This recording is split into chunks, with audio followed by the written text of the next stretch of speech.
अस्सलामुअलैकुम dear students, how are you. उम्मीद है कि सब खैरियत से होंगे। Now today we discuss about the multiple choice of unit number 11 class 10th class. जी स्टूडेंट्स, पहला एमसीक्यूज क्या है हमारे पास, which is an example of a longitudinal waves, sound wave, light waves, radio waves या water waves. Again I repeat, which is an example of longitudinal waves.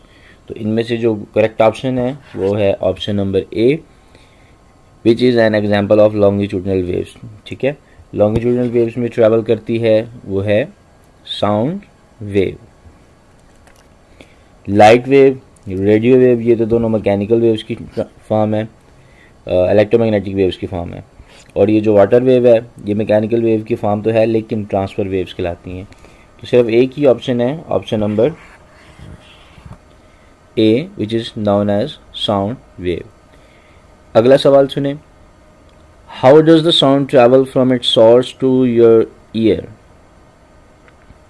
Sound किस तरह से एक सोर्स से निकलती है और हमारे कानों तक पहुंचती है, इस बात को हम नाम देते हैं propagation of sound.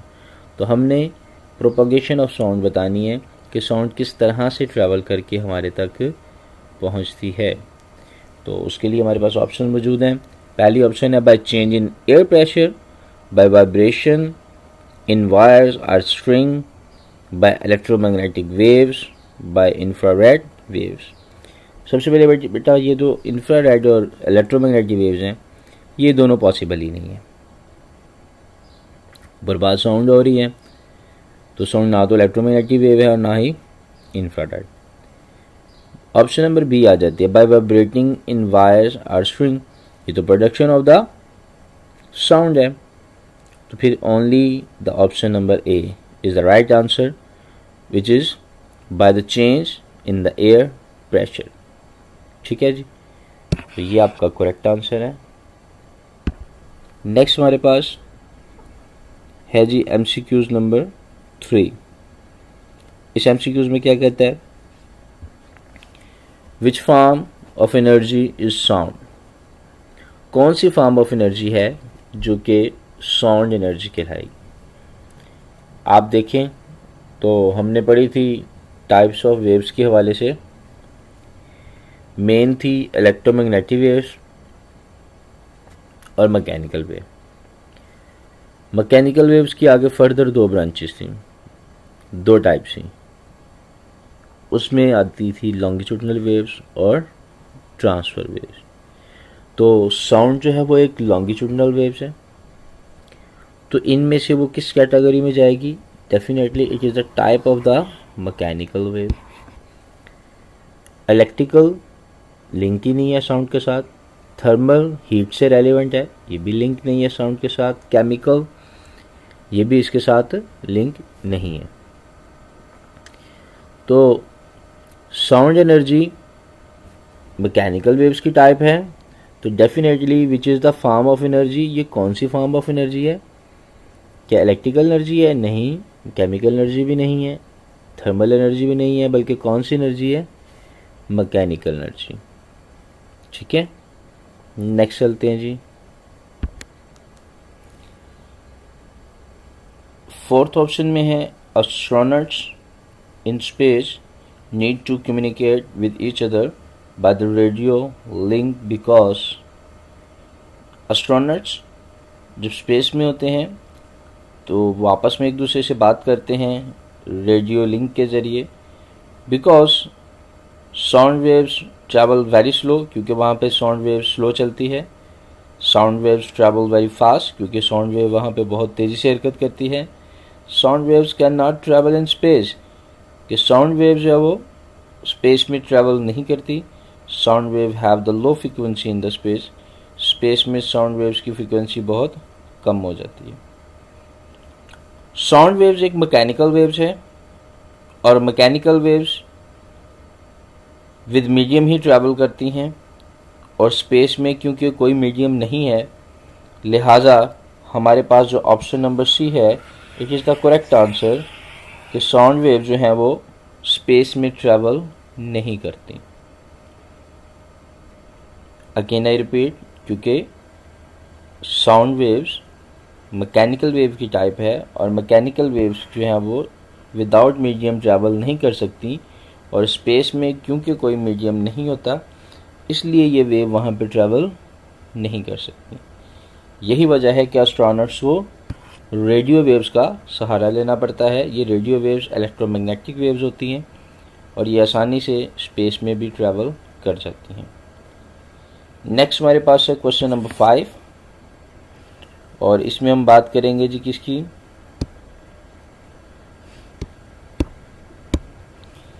The loudness of a sound is most closely related to its. भाई लाउडनेस किससे रिलेटेड है, मतलब कौन सी वैल्यू चेंज होगी तो लाउडनेस पर असर होगा।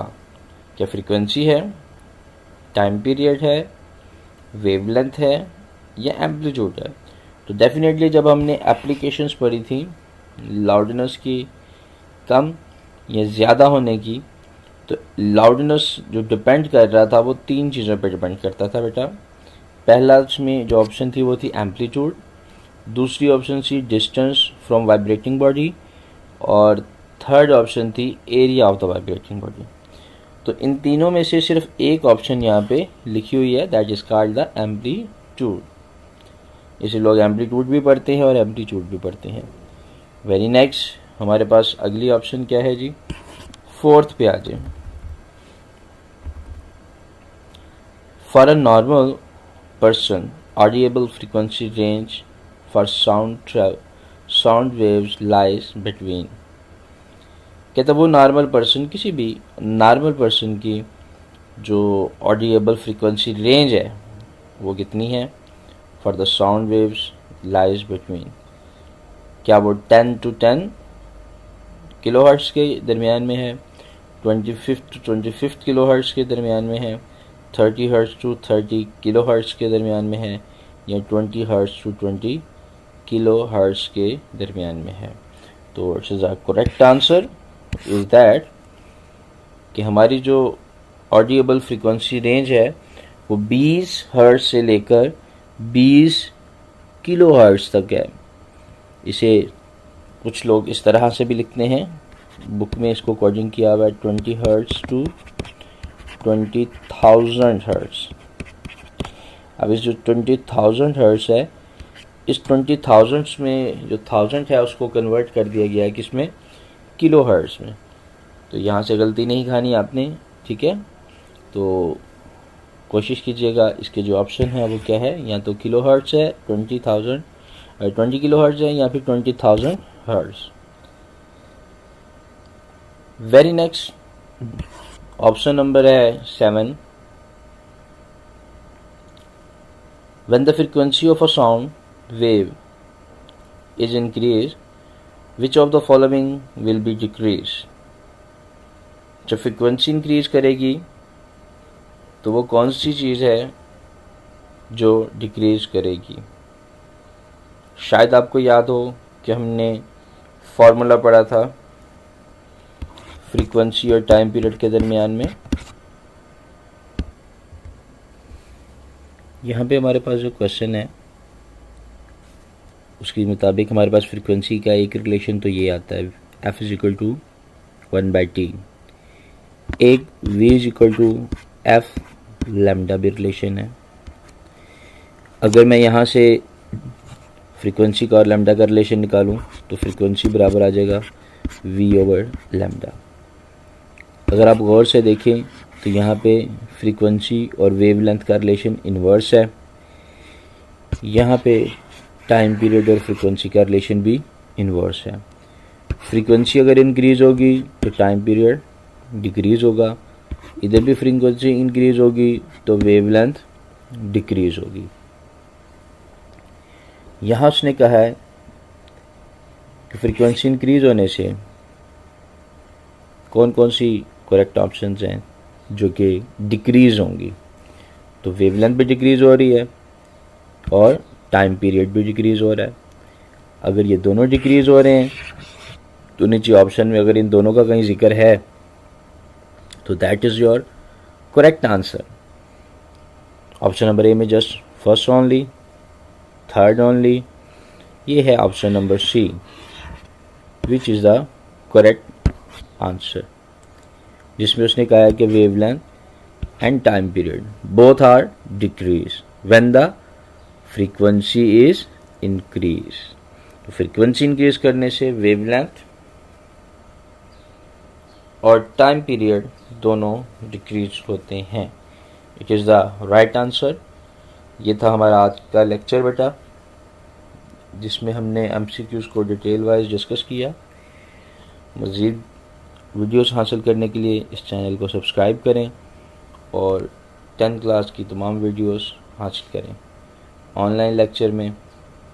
ओके जी, आज के लिए इजाज़त दीजिएगा। अल्लाह हाफिज़।